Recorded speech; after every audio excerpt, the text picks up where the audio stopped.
नमस्कार. बघा आता आम्ही अख्खजीसाठी तांदळाचे पापड बनवत आहे घरी. अख्खजीला घागर भरावी लागते ना, मग त्याच्यासाठी म्हटलं काहीतरी करायला पाहिजे थोडंफार. हे बघा कशी लहान मुलासारखं पापडाशी खेळते. हिला काहीच जमत नाही. म्हणते आई मला नाही येत पापड बनवता. म्हटलं बनव बाई, शिक. मी नसल्यावर मग तुला करता आलं पाहिजे ना. ती माझाच पुरा कुटा काढते. तुम्ही कुठे जाणार आहे? इथेच आहे तुम्ही. तुम्ही कुठे जाणार आहे? कुठे आहे ग खिशी? किती राहिली दाखव बरं. एवढी खिशी आहे. म्हटलं आता थोडंसं काम आवरल्यावर करत बसायचं. काय जातं रिकामं बसण्यापेक्षा आपले पापड होऊन जातील ना. मशीननेच दाबून घेतात आम्ही. उद्या पाणी पापड करू नाहीतर थोडे, नाहीतर असेच करू. तसे मी रेडीमेड पण आणले आहे बाहेरून. पण हे रेडीमेडनं काय मन ना भरे ना काय ना होय. हे बघा छोटे पाकिटं मिळतात रेडीमेड. आई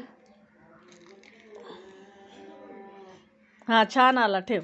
टाक तिथं तसं. असेच बनव आता. उलटा टाकला. असे हे 4 पाकिटं आणले आहे छोटे मीने. म्हटलं बरं आहे टाईमपास करायला. नाही जर बनले आपल्याकडून तर हे बरे राहतील पापड. पीठ तयार करून ठेवलेलं आहे कधीचं. 15 दिवस झाले दळून ठेवले तांदूळ.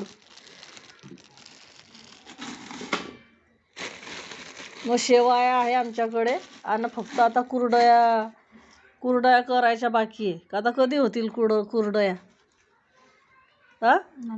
नंतर कधी? आम्ही अशा मशीननं दाबून घेतात पापड.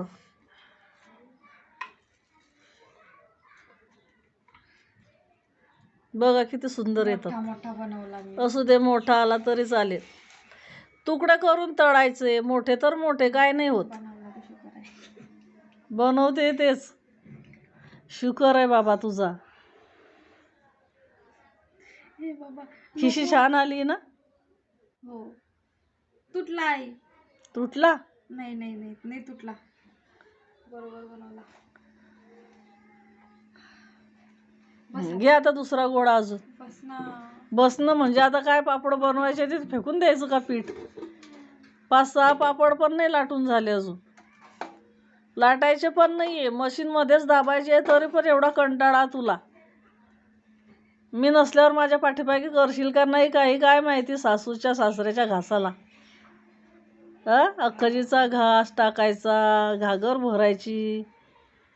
हे काय करत जाशील का नाही? जिवंतपणे जेव घालून घेईन मी. जिवंतपणे जेव घालून घेईन म्हणते मी. काही घालत नाही कोणी जिवंतपणे बी. परत येणार जेवायला खाली. मेल्यावर खाली येणार नाही कोणी जेवायला. पण ते प्रथा आहे, ते तर पार पाडावीच लागते ना बाबा. म्हणून तर मी करते हे. चला आता आम्ही उद्या पण पापड असे टाकावे लागतील आम्हाला. बघू उद्या का पाणी पापड टाकायचे का असेच दाबून करशील का मशीनमध्ये? नाही ते टाकायचे. एकदाच घाट घेतला का द्यायचं टाकून. पातळ पाणी पापड ना. उद्या तसे टाकून देऊ आपण. म्हणजे मग झंझटच राहणार नाही. मग परवा अख्खजी आली, घागर आणून ठेवायला लागेल. आज घागर आणायला जावं लागेल मला. चला बाय.